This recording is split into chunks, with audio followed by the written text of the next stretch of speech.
ഉദയം പേരൂർ സുനഹദോസ് ഓണാഘോഷത്തെക്കുറിച്ച് പറയുന്നതാണ് ഇനി പറയാൻ പോകുന്നത്.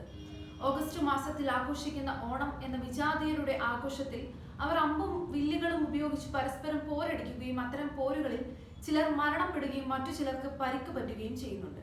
അവരുടെ ഇടയിൽ ജീവിക്കുന്ന ചില നസ്രാണികൾ അവരുടെ കടമകൾ മറന്നുകൊണ്ട് വിജാതീയരുമായി വളരെയേറെ ഇടപഴകുകയും അവരുടെ കൂടെ സായുധരായി അത്തരം ആഘോഷങ്ങളിൽ പോവുകയും ഇതേ ദുരന്തങ്ങൾ അനുഭവിക്കാൻ ഇടയാവുകയും ചെയ്യുന്നു.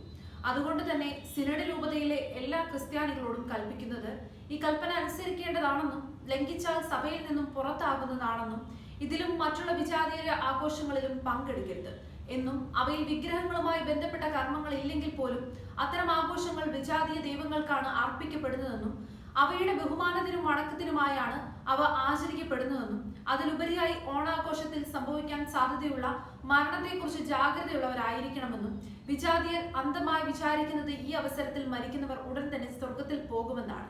എന്നാൽ ക്രിസ്ത്യാനികൾ അവർക്ക് വിജാതീയരുടെ അന്ധവിശ്വാസ ജടിലമായ ആഘോഷങ്ങളുമായി ഒരു ബന്ധവും ഇല്ലാത്തതിനാലും അവ പിശാചിന് വേണ്ടി അർപ്പിക്കപ്പെടുന്നതാണെന്നതുകൊണ്ടും മിശിഹായുടെ നിയമങ്ങൾ പാലിക്കുന്നവർ എന്ന നിലയിൽ വേണ്ടതായ മിതത്വത്തോടും മാന്യതയോടും കൂടി അവരുടേതായ വിശുദ്ധമായ ആഘോഷങ്ങളിൽ മാത്രമേ അവരുടെ ഇടയിൽ ആഘോഷിക്കാൻ പാടുള്ളൂ.